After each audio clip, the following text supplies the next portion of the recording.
morning, everybody, and welcome to the Railsplitter Athletics Report. We are officially halfway through the month of January, and we've got a lot of sports on tap coming up here in the next 2 weeks.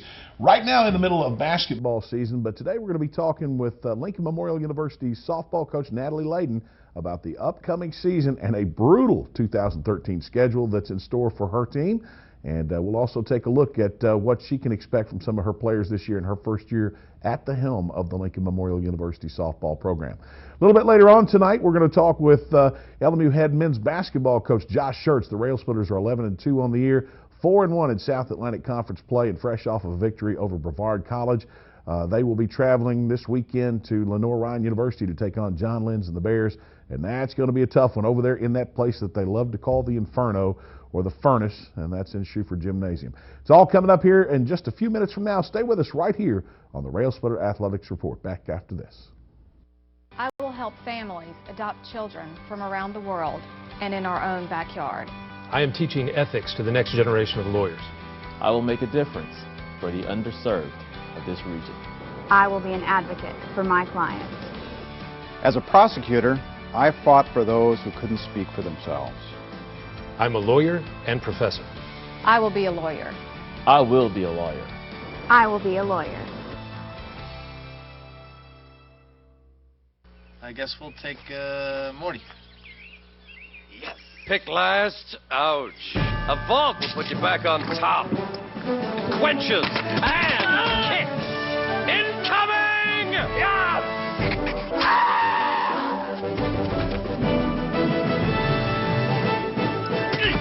You're a super soda mercenary! Oh, drinks like a soda, kicks like an energy drink. Get to it! History comes alive at the Abraham Lincoln Library and Museum on the campus of Lincoln Memorial University in Harrogate, Tennessee. Located 60 miles north of Knoxville and 5 minutes from the entrance of Cumberland Gap National Historic Park, the museum is home of one of the largest privately held Lincoln collections in the country. A place to learn and play. My museum includes interactive exhibits as well as special events and educational programs. For more information, go to www.lmunet.edu. We represent the Coke brand. We would like to sue Coca-Cola Zero. Would you say that we have a case? For what? For taste infringement. We want to just sue them back to the Stone Age to send a message that they're tampering with really the flagship of the company. It's one company. It's like you suing yourself. Yeah. But they're on a different part of our floor. Da, da, da, da, da. Welcome back to the Railsplitter Athletics Report. This past weekend, the Lincoln Memorial University women's basketball team looked to move and continue their winning streak in South Atlantic Conference play as they took on the Trojans of Anderson University. Unfortunately for Roger Hodge and his team, Anderson came in here and dominated the entire 40 minutes of play, handing the Lady Railsplitters their third loss in league action and their sixth loss overall. Now, moving on into Wednesday night, the Lady Railsplitters looked to get back on the winning track and were expected to do so. Unfortunately, a last-second shot by the Tornadoes in regulation tied the game up at, I think it was 56, something like that. But nonetheless, a desperation three-pointer that was banked in. Banks are open late in Harrogate, in case you don't know that. LMU went to overtime with the Tornadoes of Tornadoes of Brevard, both Tornadoes, and obviously came away a 59-57 loser. We talked with Roger Hodge briefly in the postgame, but he was not able to be here with us today. We will have him back on the show next week. The LMU women are now 8-7 overall. They are 1-4 in league play. They will travel over to Hickory, North Carolina on Saturday to take on Todd Starkey and the Bears of Lenoir-Rhyne, and that is a 4 o'clock tip-off in Hickory. Then, of course, next Wednesday, before our next show, it's over to the bad man's land of Jefferson City, Tennessee, when they take on the Carson Newman Lady Eagles in Holt Fieldhouse. And as we always know, that is a big battle and one that you can just throw the records right out the window. And that's going to be a doozy next Wednesday. So do stay with us, and we'll give you updates on how the LMU women's basketball team does this weekend. You can catch that on the LMU Sports Network. And, of course, next Wednesday as well over in Jefferson City, Tennessee. Before we go into the men's action, that took place this past weekend and on Wednesday night. We're going to switch to softball very quickly.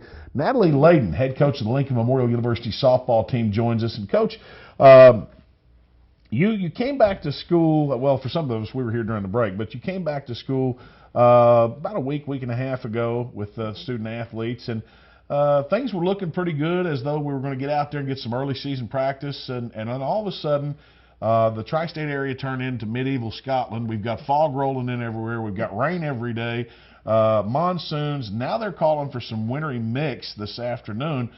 That's got to make it tough for you to get out there on the field and prepare for your season, which, by the way, begins in a couple of weeks. It is. It's tough, but, you know, like any team, we're facing adversity, which they're also facing as well in our area. The best thing we can do is be prepared, go inside, work as hard as we can, and hopefully that it won't hinder our play. Okay. For those of us who aren't around the outdoor sports such as softball and baseball on a daily basis, what can we do inside to improve our game for the upcoming season? Well, we can still work on conditioning our fundamental skills defensively. Luckily here at LMU, we have the facilities to still run plays, still do our short game type situations. And then, of course, with the indoor hitting facility, we're able to also practice offensively and still see live pitching and those kinds of things just without a live defense. Now, how long has your team been working in off-season conditioning? Because before the break, you might be working on individual conditioning like that, or even team conditioning, but then you go into that holiday break and you've got basically a month where you're not on campus. Right. We were very fortunate that our athletes came back ready to work. Not to say that going home for break you're able to work as hard, but they were able to do something. And so that was nice that they came back and prepared, excited for the season. And we really haven't had to do so much but move forward rather than work from back. Now, I know that we have a hitting facility over in the Tex Turner Arena downstairs on the lower level. There used to be a hitting net inside the old Mars Gymnasium. Is that still there? It is. It is still there. It's a little bit harder to do. There's only one net there. So as far as having 14 girls and being able to be a little bit more efficient, we use the one in Tex Turner mostly. We have a weight room also, I think, a small weight room in the Mars Gym. We have a big weight room in the Tex Turner. Do you utilize both of those facilities in your preseason? Absolutely. We stay mainly in Tex Turner using that weight room. It's mainly for athletes, so of course we're in there every day for an hour. I say every day, 3 days a week. But typically they go in and do things on their own. Pitchers have separate workouts. So they try to make sure that we hit those pretty steady now, because come February we won't be in there as often. All right, let's take a look now at the roster. When we talk about some of the kids that you've got playing for you this is your first year at the helm, so you had limited time to do any recruiting and so forth. And I don't like the term, but this is kind of the hand that you were dealt. And there's some quality players on here. You got a couple of all-conference performers coming back, some good young talent. Tell us a little bit about your team and some of the people that's going to be playing for you this year. Absolutely. We have a good mix. We definitely have some talent on our team. There's no doubt about that. You know, especially in the circle, we're talented. They're very young and experienced, but yet with that, we're able to bring the enthusiasm, you know, that we hope to bring every day to the field.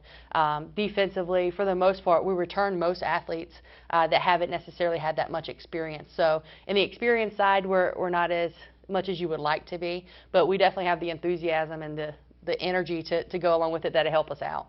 We spoke with you back some time ago in the fall about the team, and that was somewhere around the fall season, the off-season schedule that you had. Since that time, you've had a chance to better evaluate your team, get a little more acclimated with what you're seeing out there. What do you think our strengths and weaknesses are at this point?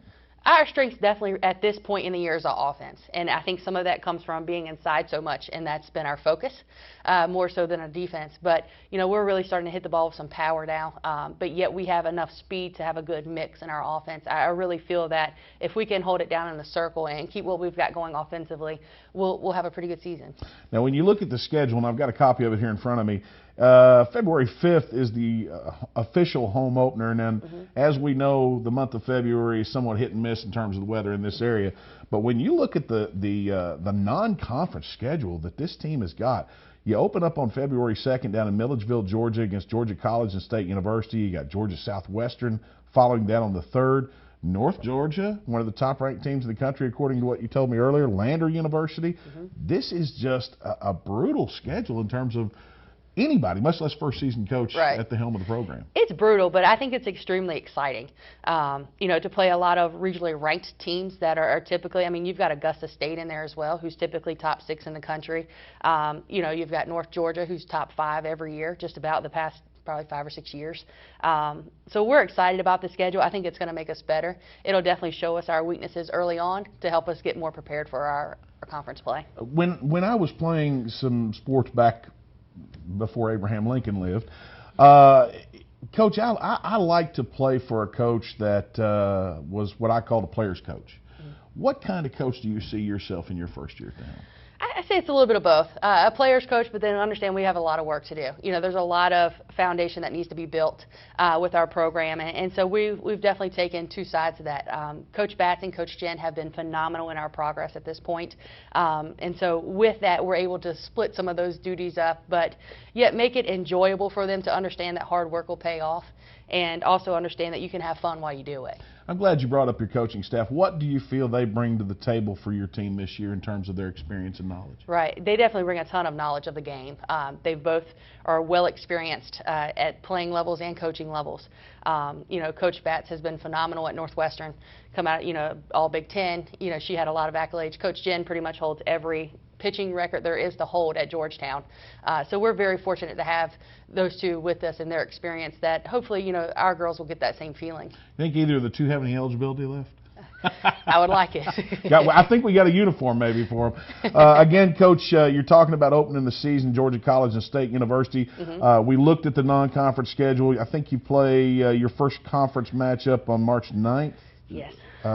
Wingate. Right. Could you imagine starting your career at LMU in the conference play against anybody else? No, and I mean, again, it's exciting. You know, any team in our conference is going to be tough. Wingate's going to be a very strong team this year. So, of course, that's a strong opponent right off the bat in our conference. But, you know, we're excited to have our first home conference opener, and hopefully be getting a little warmer around that time. And, you know, it'll be enjoyable for not only us, but hopefully we'll get some fans out there about that time and enjoy it. For those of you who are in the dark as to that statement, Coach Layton came to us from the Wingate University program, and we're very fortunate to have her as our first-year head coach, and we certainly hope that you'll come out and show support for the Lady Railsplitters this season in their endeavors both here and locally on the road. I know it's a lot to ask to travel to places like Millersville, Georgia, but you know, parents, I've got some road warriors on the different athletic teams out there, and I'm sure you're going to have your share of them too, Coach. Well, you know, there's a lot of people out there that may want some information on the LMU softball program. How can they get in contact with you? Email me. That's probably the easiest way to get a hold of me. And all the information's on the website. We also run a Facebook page and a Twitter page for LMU softball that's easy to find. And that way, any updates, things like that for our games, rain delays, how we played, all that stuff will be updated on there as well. Coach, best of luck this season. Thank you. All right, Natalie Layden, the Lincoln Memorial University head softball coach. And again, they will kick off the season, or first pitch of the season will be February 2nd. On the road, their home opener on February 5th. Against the Buffalo of Milligan College, and we hope that you come out and show your support. We're back after this on the Railsplitter Athletics Report. Nestled at the foot of the Cumberland Gap, Lincoln Memorial University honors the vision and spirit of Abraham Lincoln. Lincoln's values are perfectly in sync with the modern educational experience at LMU. Our students find personal attention is a way of life and a way to success. If Lincoln Memorial University fits your vision of college, visit our website at lmunet.edu for more information. Sigmund Communications is your local radio and television stations bringing your local information, local news, and the best music from yesterday and today. Sigmund Communications was established in 1987 on the campus of Lincoln Memorial University. Since then, we have been involved in community events and other projects. Sigmund Communications is not only your local radio and television stations, but we are a learning facility aimed at educating students in the field of broadcast communications. Sigmund Communications, not just the great building with satellites that sits on the hill. We're now MediaStream, bringing home to you more and more improvements. As your hometown team, we're dedicated to bringing our friends and neighbors more service upgrades than ever before. Always available 24/7 customer service and technical support. 30-day money-back guarantee on services. Improved bundles that will save you money. Get ready to do more of the things you love with the people you love and with savings you'll love. Call 1-800-392-2662 for details. MediaStream, bringing it home to you. Bringing it home to you.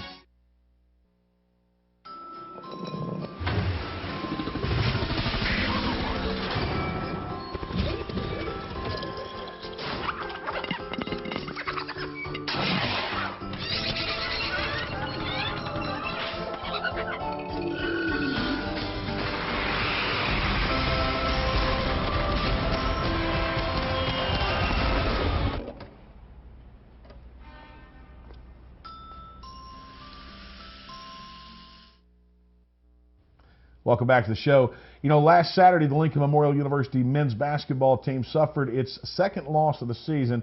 It was an unfortunate loss anytime you lose, but in this particular case, 67-66 to the Anderson Trojans. It drops the Railsplitters back at least into a tie for second place at this time in the league standings. But that being said, the Railsplitters bounced back on Wednesday night and took a big victory over the Tornadoes of Brevard College. 75-51, I believe, was the final 24-point victory. A pretty good second half. The first half a little bit slow in getting started, but that was to be expected after such an exciting game on Saturday, one that had so much attention. And, Coach, I know that that one was a game that had a lot of hype, but it was two good teams that played their hearts out for 40 minutes. And in this particular case, Anderson came away the winner.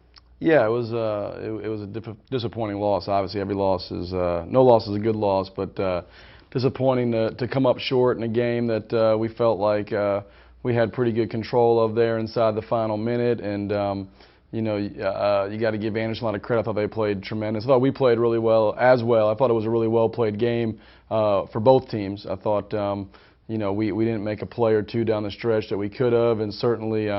Like I said, Anderson played fantastic as well, and then you know, but unbelievable atmosphere. Crowd was terrific. I think we set an attendance record here in terms of for the arena, and it looked great on national TV. And I thought everybody involved did a fantastic job. So you know, it was a besides the wrong team winning, it was a great day. Couple of shots there by a young man who went down with an injury in that game, and that was Lorenzo Ross. Turned an ankle, and obviously that was a big loss for you, at least for the time, but he will be back in the future. What's his status right now? He was, you know, obviously out last night against Brevard. I don't know that, I'd say he's probably unlikely to play Saturday.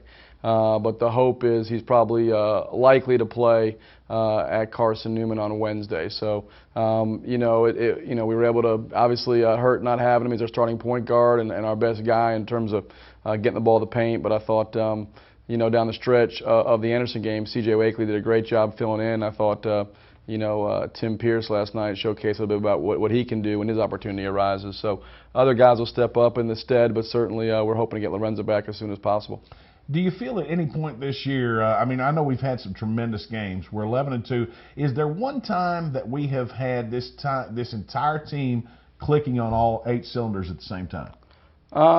You know, I don't know that we've had that. I mean, I think every, you know, it's hard. Guys go through stretches. You know, I don't know that everybody can play well every time, but you hope, you know, if you look at our team, you know, Wally's gone through 3 of the last 4 games. He's been, you know, not so good.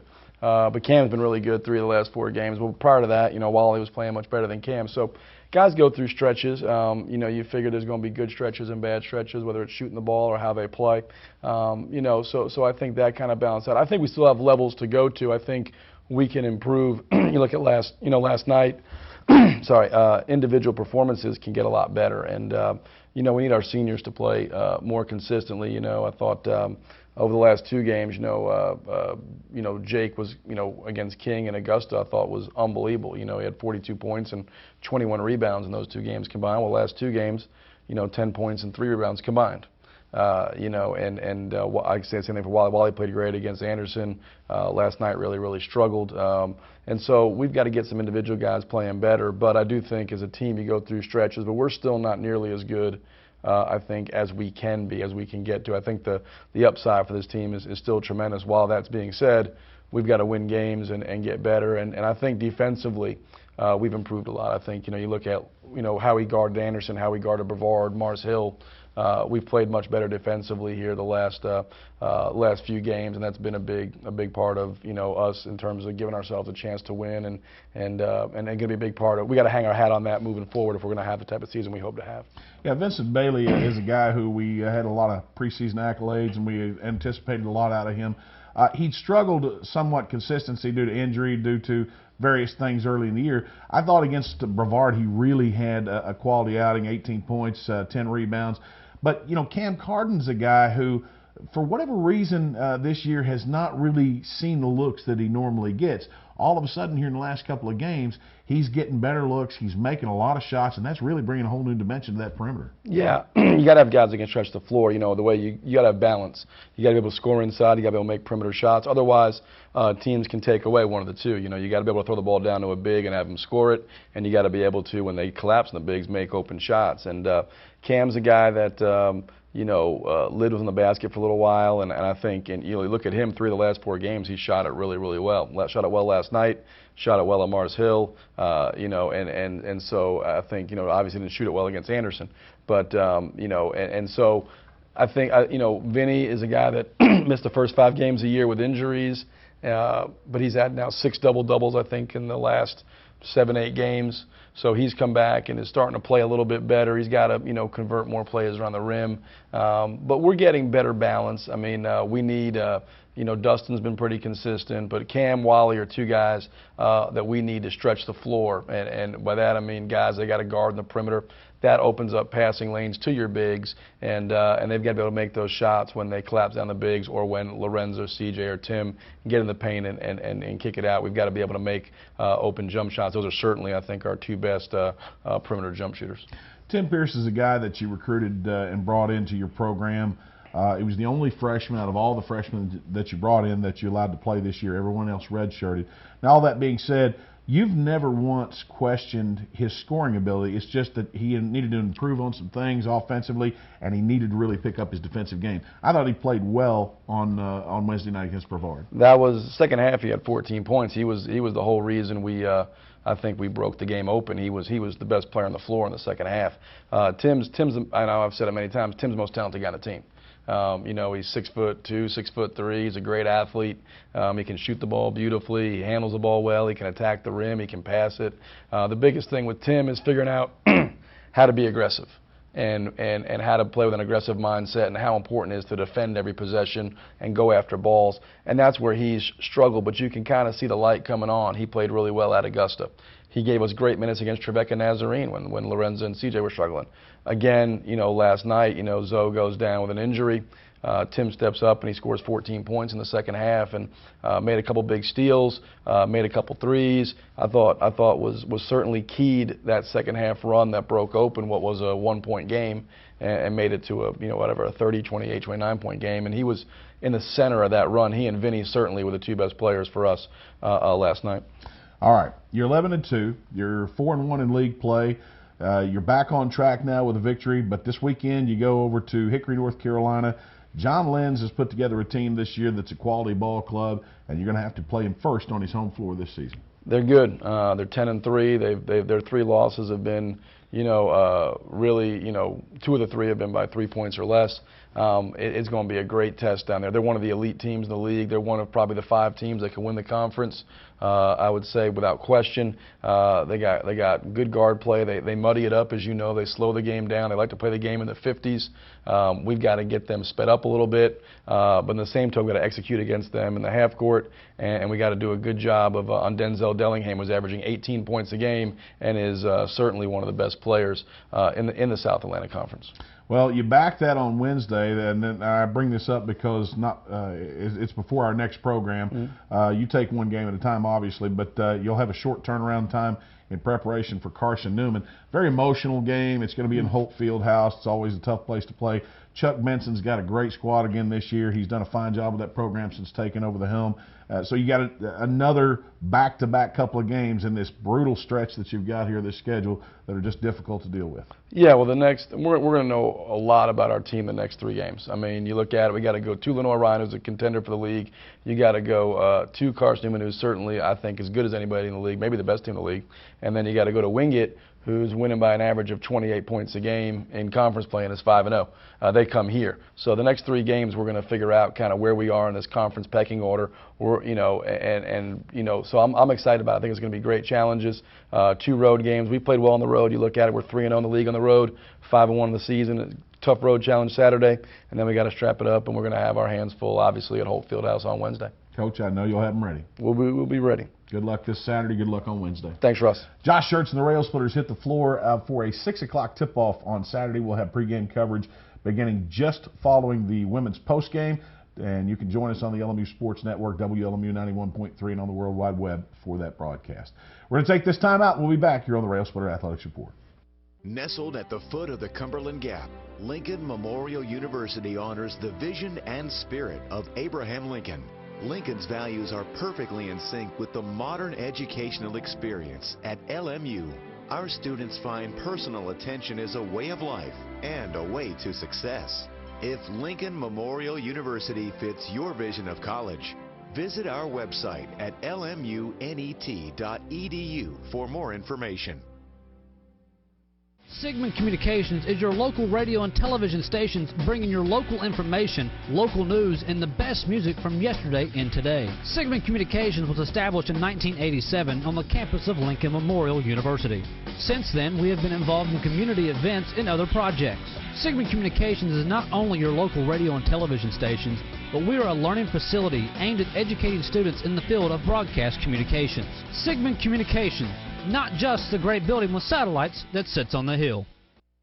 We're now MediaStream, bringing home to you more and more improvements. As your hometown team, we're dedicated to bringing our friends and neighbors more service upgrades than ever before. Always available 24/7 customer service and technical support. 30-day money-back guarantee on services. Improved bundles that will save you money. Get ready to do more of the things you love with the people you love and with savings you'll love. Call 1-800-392-2662 for details. MediaStream, bringing it home to you. Bringing it home to you.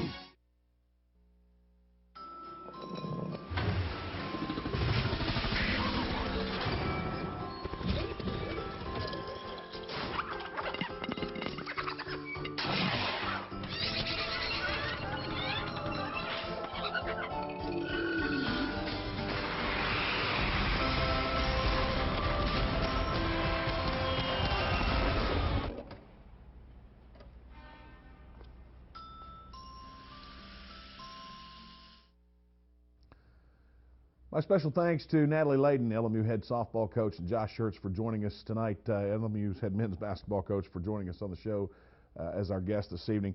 For those of you who follow all LMU athletics, again, most of the spring sports will get cranked up in early February, somewhere around the first week. That's men's and women's tennis, men's and women's golf, baseball. They're all trying to get out there and prepare on their, whether it be their driving range, their courts, their fields.